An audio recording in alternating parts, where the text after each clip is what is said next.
आज जो सदन अडजर्न हुआ, इसकी वजह क्या थी मुझे तो मालूम नहीं था। हमने तो 267 के तहत अदानी का मुद्दा उठाया था।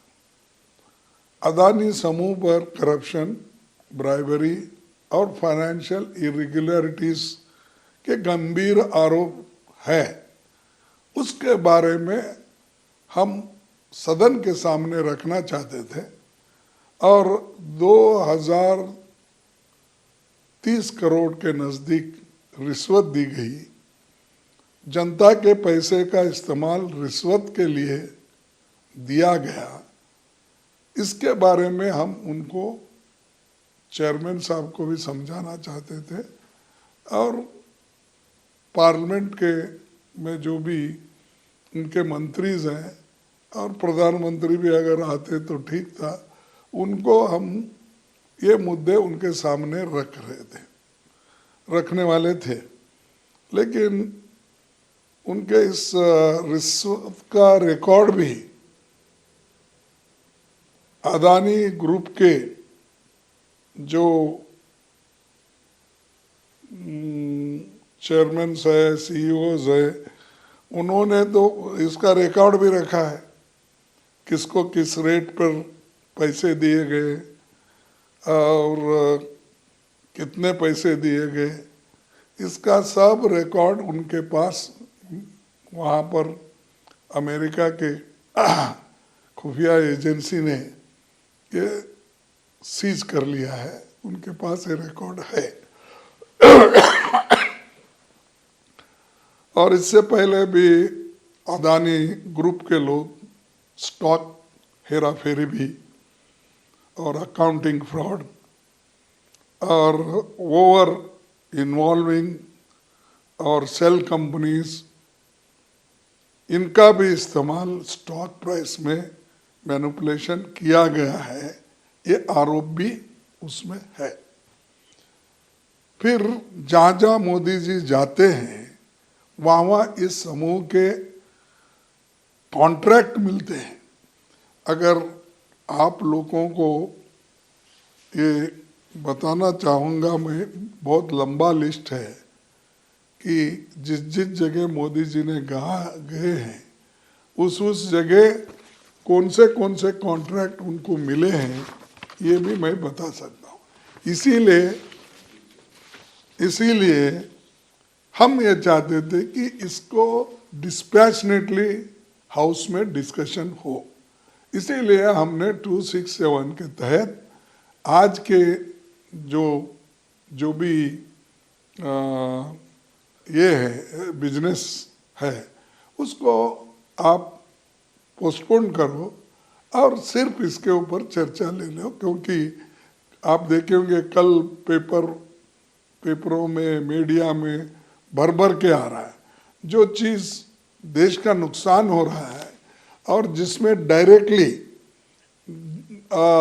जो दुनिया का भरोसा हम पे उड़ रहा है, तो उस वक्त हम ये चीज़ें हाउस में लाना ज़रूरी है। देश को बचाने के लिए हमने ये मुद्दा उठाया था, ताकि हाउस को डिस्टर्ब करने के लिए नहीं। ले जो मोदी कहते हैं हाउस को डिस्टर्ब करते हैं, हुड़दंग मचाते, वो ये हुड़दंग है। उन्होंने खुद ही बांग्लादेश गए और वहाँ पर अदानी को झारखंड इलेक्ट्रिसिटी एक्सपोर्ट उन्होंने जून 2015 में वहाँ विजिट किया था बांग्लादेश को, वो प्रोजेक्ट उसको अलोकेशन करने के लिए दिए। मलेशिया मेगा कंटेनर प्रोजेक्ट को मार्च 2017 में गए थे, वहाँ उनको अप्रैल 2017 में ये कॉन्ट्रैक्ट मिला। इजराइल ड्रोन मैन्युफैक्चरिंग हाइपोपोर्ट एक्वायर्ड, और ये जुलाई 17 को गए थे, दिसंबर 2018 में वो इनको मिला। और सिंगापुर गए, प्राइम मिनिस्टर, वहाँ investment of 1000 crore in Adani port by state owned Singapore investment firm. ये उनका विजिट हुआ 2018 में और जून में 2018 वहाँ पर उनको कॉन्ट्रैक्ट मिला। इसी ढंग से श्रीलंका कंटेनर टर्मिनल पोर्ट 2020 को गए, प्राइम मिनिस्टर विजिट किए, वो 2020 को उनको कॉन्ट्रैक्ट मिला अदानी ग्रुप को। नेपाल गए, take over of 2 international airport, वो जून 2013 में ये गए और ये ऑनगोइंग प्रोसेस चल रहा है। तंजानिया 30 साल की एग्रीमेंट और कंटेनर टर्मिनल ऑपरेशन का है। ये अक्टूबर 2023 को हुआ, लेकिन विजिट हुआ उनका मई 2024 में ये भी हुआ। कीनिया में मेन इंटरनेशनल एयरपोर्ट दिसंबर 2023 में हुआ और मार्च 2024 9 प्रोजेक्ट स्टैंड्स कैंसल्ड।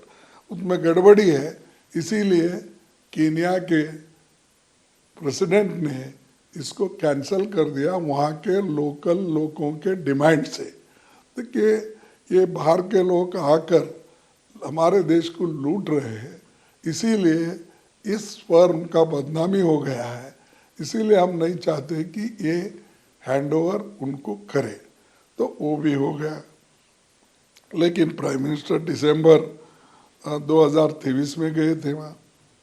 तो वियतनाम में planned investment in 2 airports and development of sea port, ये जुलाई अगस्त 2024 में गए थे, prime minister Modi ji visit किए। ये चल रहा है काम, ऑनगोइंग। उसी के साथ Greece acquire stakes in 3 Greek ports, तो ये 3 पोर्ट एक्वायर करने के लिए उन्होंने बात चल रहा है। अगस्त 2023 में उन्होंने वहाँ विजिट किया और ये प्लान्स टू एक्वायर पोर्ट्स ये चल रहा है। मैं इसलिए आपको बता रहा हूँ कि ये इतने जहाँ प्राइम मिनिस्टर गए हैं वहाँ इनको कॉन्ट्रैक्ट मिला है। बगैर इनके आशीर्वाद से, बगैर इनके सपोर्ट से कौन सा देश इतने देशों में इनके साथ ही करता है। There are so many reputed companies, investors in India, सब छोड़ के इनको, और वो कहाँ पहले जाते हैं, इनसे पहले वहाँ पर ये सब होता है। ये इससे हमको यही कहना है कि मोदी जी के सपोर्ट से ये सब कुछ हो रहा है, इसका असर देश पे पड़ रहा है। ये हम उठाना चाहते थे, लेकिन इसको हमको मौका नहीं दिया गया। और उसी के साथ एक कंपनी के बिजनेस इंटरेस्ट को बढ़ावा देने और भ्रष्टाचार को प्रमोट करने, रिश्वत के भुगतान को फैसिलिटेट करने के केंद्र सरकार के ये PSU और SECI की भूमिका को लेकर सवाल है।